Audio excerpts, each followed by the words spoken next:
Hi everybody, welcome to Conscious Conversations. I'm your host, Katie Augustyn. So I am the head of the Transformation Center, which is based in Westport, Connecticut. And at the center, in addition to the individual transformation coaching and shamanic healing sessions that I do, we also offer a variety of classes and trainings, workshops, all sorts of fun stuff for you to learn about yourself and who you really are. Because that's really what the center is meant to be, is to really help you focus on yourself, gain greater self-awareness. Then you can let go and transform your limiting beliefs and tap into that inner knowing of who you really are. So from there, you can consciously create a life that you love. Yeah, so that's what it's about. And we're especially welcome to beginners. If you haven't experienced any of these things, I'd love to hear from you. We're going to put up the website with our contact info, and it's transformationcenterct.com. And all the events are up there. Everything you need is in one place. Yeah, so thank you for being here again. And I started this show so I could meet the people who are in the holistic health community, and you can find out, excuse me, what they're up to and what they have to offer for you. So I'm very excited that tonight my guest is Jean Gutierrez. Welcome to the show, Jean. Thank you. I'm so happy to be here. I'm so excited. Yeah, me too. I met Jean not that long ago, actually. Yes. In Fairfield, Connecticut, and she was doing a sound bath, and I participated in that. That was beautiful. Yes. Oh, I'm so glad you enjoyed. Yes. Yes. Can't wait to get into So that. I'm just going to read a little bit about you before we get started. Sure, go ahead. So Jean does a lot of different things. Number one, she's a Certified Transformational Life Coach. That sounds familiar because we have that in common, yes, for we sure. do. Yeah, but she specializes in grief. And we're going to learn a little bit about that in a few minutes. And also she specializes in helping clients to cultivate a positive mindset no matter what they're going through. And she provides her clients with a lot of different tools and to really help with breaking through self-limiting beliefs, and that can help them achieve their goals and also live to a more mindful and purpose-filled life, which I love that. In addition, Jean is also a Reiki practitioner, certified sound healer, and EFT practitioner. And so you can see her contact info, her website, and everything there, so you know how to contact her. So yeah, again, thanks for being here. Thanks for having me. Yeah, so I'm always curious to know, first for my guests, how did you get into this in the first place? What motivated it? Well, if you told me 10 years ago that this is what I'd be doing, I would have laughed at you. It's really just been divine, the whole process. So I would say, as most spiritual awakenings, it's like a life-changing, altering experience, right? Okay. It could be illness, it could be divorce. Mine was definitely grief. Mm-hmm. I would say my journey started in 2014 when I lost my mother to cancer. She was sick. At that moment, I'm wearing her earrings, so I always have her with me. Oh. But yes, so I started to question things then. Why are we here? What happens when we die? I started to question a lot of things. Mm-hmm. And I remember I read the book, which I'm sure you probably read, The Untethered Soul by Michael Singer. And that kind of planted the seed. Okay, a different level of self-awareness for me, right? Mm-hmm. So that's how it started. But life was happening for me. I had 2 kids. I had a husband. I was working full-time. It was really hard for me to sit and go within at that time. Mm-hmm. So life kept going. A few years later, 2018, my father got sick, and I had to take care of him, and he ultimately passed as well, and that just devastated me. I was in a very dark place. I felt that life, how could this be happening to me? What did I do to deserve this? I lost them so young, so I was in this victim mentality. Definitely depressed.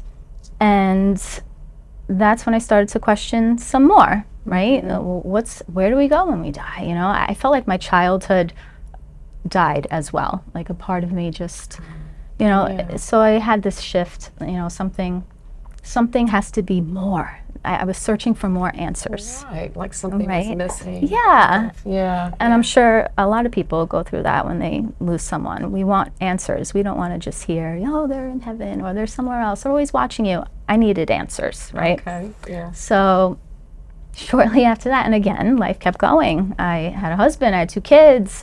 I was working full time, so I really couldn't, you know, really investigate those things.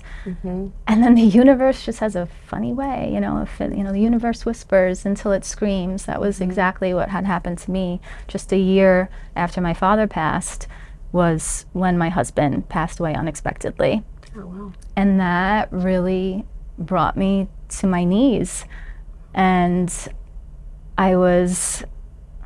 we had just moved into a new house, and I wasn't working. I just felt so alone and vulnerable. And just a few months later, COVID happened. So it was just like this, you know, a lot of things happening at once like for me. Perfect storm in a way. It really was. From all angles. It really was. And I felt so alone. And yeah, I could get choked up even just going back to that moment. But I started drinking heavily at that time, so as anyone else I would think would, you know, in that circumstance. And I remember, you know, during COVID, I was drinking, and I said to myself, I'm resisting what's happening by doing this. Like, I need to surrender and just let myself process it and feel it. So I stopped drinking, and I became obsessed with death, in a sense. I had all this time alone, you know, we're in our homes. I was watching documentaries on the afterlife. I was reading books. I was getting anything I could get my hands on, because again, it wasn't enough for me to hear, they're somewhere else, they're always with you. I needed answers. And when I get stuck on something, like I go all in. So that's basically what happened to me. I was just meditating. I was doing things like creative things. I was playing the piano, playing the guitar. I was drawing because I love to draw. Anything to get me to that meditative state where I could possibly connect. That's what I was looking for. I want to connect. I want to connect. Connect with them, with their spirit? With them. That's what I was thinking. Or get some kind of sign from the divine that they're okay. I just wanted peace. And during that time, during a meditation, I did experience something. And I don't want to give too much away, because I am writing a book, and it's coming out sometime in 2024 that gives more in depth of what had happened in that experience. But in short, I was shown all the signs, all the synchronicities that I didn't pay attention to. And it basically showed me that there's this divine blueprint, and that life wasn't happening to me, it was happening for me, and ultimately through me. And that the good, the great, the bad, and even the devastating is all for your highest good. And that shift really changed my life. And I knew that by sharing my pain with others and putting it to purpose, like that was my purpose. To help others. To help others, yes. Because I mean, in grief, you feel very alone. You feel like no one understands what you're going through. But the only comfort that I experienced, in my experience, was when someone else that had lost someone came to me and was like, you know, I'm not trying to fix things for you, right? Because you can't fix it. But I hear you and I see you, and it's just this feeling of, I'm not alone. So I knew that sharing my story would help someone else that's experiencing it. So I knew that was definitely part of what I wanted to do moving forward. Because that is so important, to, It like really you said, is. to be seen, to be witnessed, Yes. to just have that human connection. Because I think Yes. that's one thing that we have that we may not be that aware of, is that's what's, I don't know if it's unique, because I'm sure other, you know, animals have it, but it's just like, we have that ability. Yes. And it's just to help each other and to connect and to be together, my philosophy is we're all one. Yes, absolutely.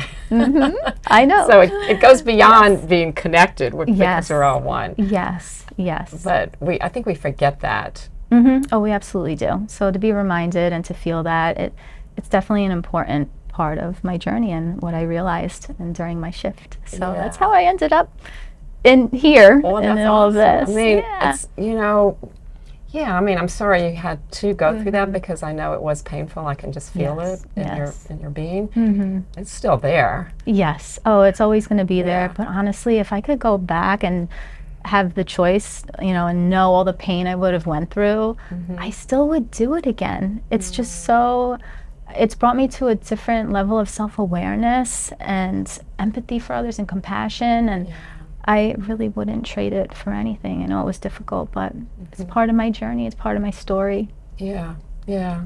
So people seek you out when they're grieving? Is that? Yes, definitely. It kind of, I didn't know so much I would be coaching. It was really more, I was just sharing my story with others. Like anyone that lost someone would always be drawn to me. So that's how it started. That's kind of how it started. And then I did have some friends. I have a good friend that's a therapist, and she would always say to me, people don't turn things around like this the way you do. Like, it's just a very unique perspective. And a lot of people would come to me with this and say, you see things just so differently. And I never really put much thought into it, being, positive with the positive mindset. And it kind of, I met a transformational life coach at an event. And that's how it kind of started. And I was like, let me look into this a little more. And that's where that came from. It sounds like the perfect fit for you. Yes. Yeah. No, I enjoy it so much. I really do. I really do. No, I love the coaching as well. It can be,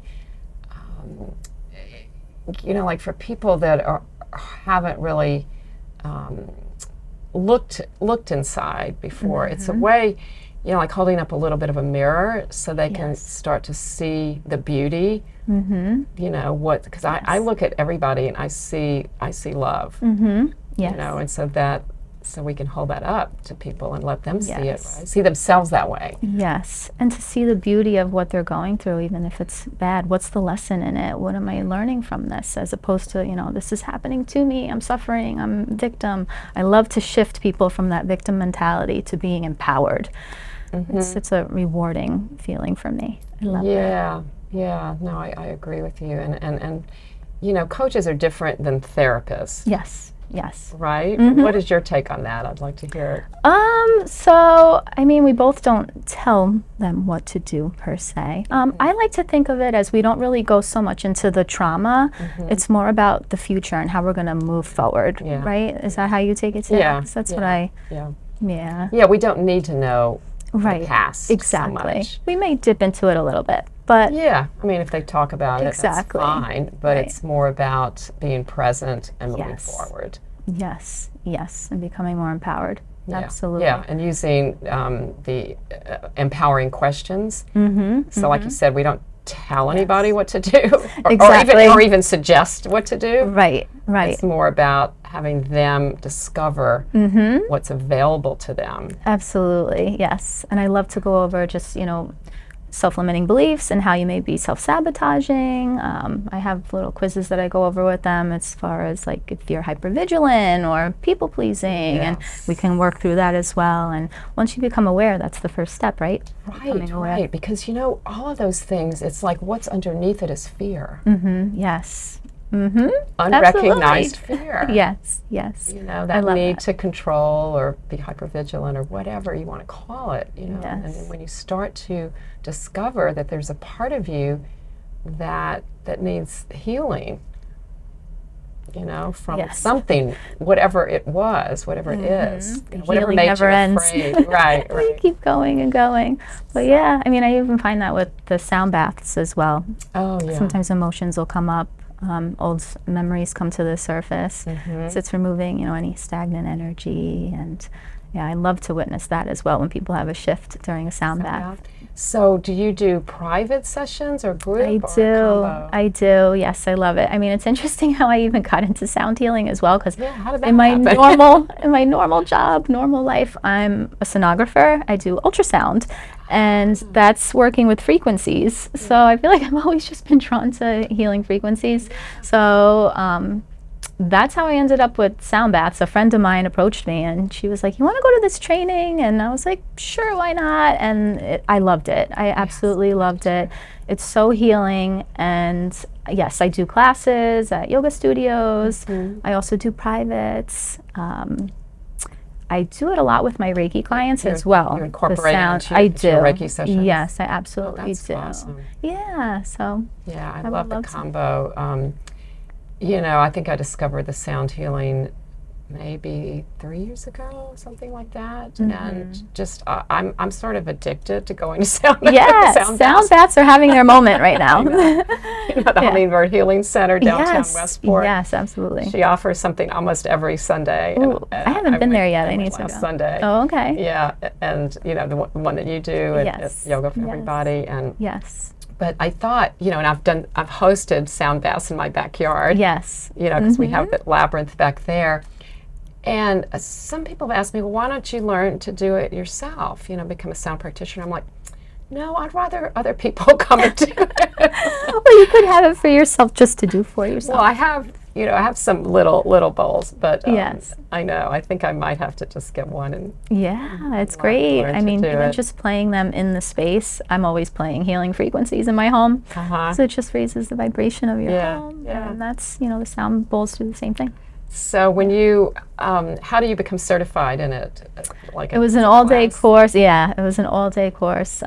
His name was Ed Cleveland. Oh, Ed Cleveland. Yeah. Oh, you did? I love Ed. Oh, I did it with He's up him. in Hartford. Yes, yes. And he's a gong, mainly gongs. Yes, gongs, bowls. I mean, I went in there everything. and I was blown away his by his collection of all his sound healing tools. But he was wonderful. Wasn't expecting, you know, a big biker guy to be having crystal bowls. Yeah. It was amazing. It was the best day. Yeah. And I left floating, basically. And I was like, so this is what you can do it in one day.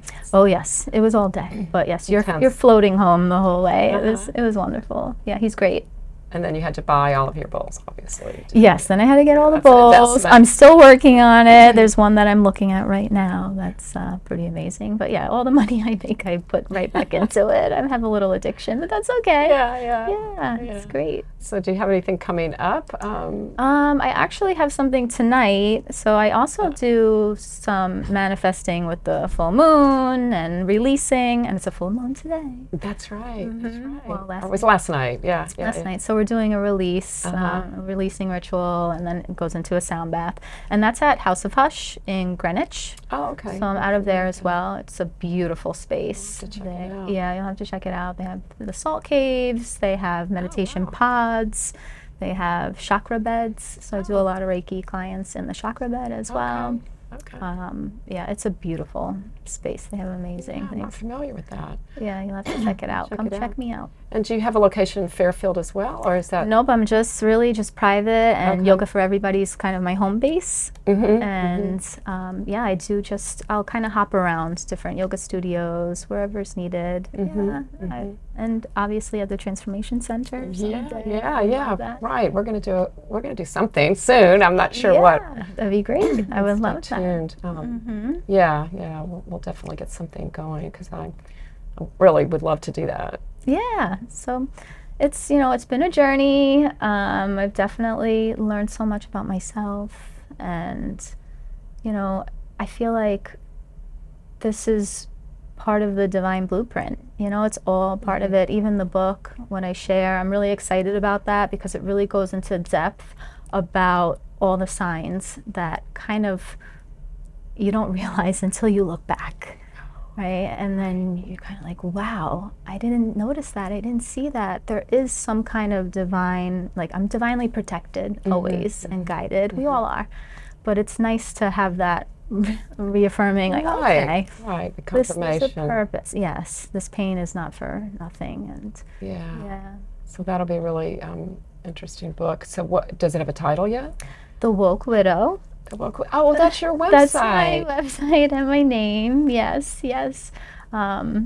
It's really, I wanted to call it that because obviously you're waking up and, but the widow part, you know, there's such a stigma around widows, especially young widows. It's really, it's just not talked about. So I really wanted to break that stigma and come out, and I share on Instagram a lot, some videos, and kind of wanting to start to get into, you know, what it's like dating after losing your husband. There's just like so many things that no one talks about, and there's a lot of shame around it. So it's not just grief in general, it's, you know, specifically for widows. I love to work with widows specifically, and if they're young. So there's a lot of difference between a widow and a divorcee, for example. Like you lose your husband through divorce, but losing. There's grief in that. More. There's definitely grief in that. But I feel like, I mean, just from my experience, it's a different journey. It's, I mean, for a while I couldn't even go to the supermarket. I'd be in the supermarket, and I'd be standing in the aisle, and I would just start crying, and I'd have to leave and walk out. You really don't know what someone's going through, and it's hard. It's hard to get back out there and live normal life and rebuild things after, especially when you feel so alone. Well, that's the other thing I was curious about, is like during that period, like when your parents passed and then your husband, it felt like, just from hearing you talk, that you didn't really have a community. Well, I wouldn't say that. To grieve with, did you? I mean, not to grieve with it. I mean, there was a lot of people that were there for me in any way they could be, but you just still feel alone in that no one knows what you're really going through. Like the pain was just so heavy, you know, back to back. Yes. Each one. Well, that's true. That's unusual. Really felt, you know, when you lose both your parents, you feel, you know, like I said, your childhood, that dies, right? And you feel like that unconditional love that you have from your parents, no one loves you like your parents, right? So you lose that as well. It's a very strange thing to go through. And then right after that, the person that you relied on to get you through that, my husband passing, it was just like, now I have nothing. I have to, it has to be me. Right. So you also had to be there for your children too. Absolutely. It was so hard. How old were they? Well, my daughter was just going into high school, and it was very difficult for her because she was older. And then my son was 8 at the time. So he was able to really get through it a little easier than my daughter. So those challenges were hard too. And then, you know, the COVID situation, we were stuck inside, and I'm sure, I mean, a lot of people had their awakenings during that time, I would think. I think so, yeah, I get that feeling. You know, there was, if you want to look at it that way, some aspects of it were silver lining, because there was a lot that that came up to the surface that we really had to be aware of. Yes. We couldn't not look at it anymore. Yes, had to face it. Yeah. A lot of journaling. A lot of healing took place, I think. Yes. But I wouldn't trade it for anything. Yeah. I really wouldn't. Yeah. Well, I'm really glad that we were able to talk today. Yes, me too. Thanks for letting me share my story. It's definitely not easy to share. It's taken a while for me to get to this point to actually be ready to share it. I wanted to make sure I was ready.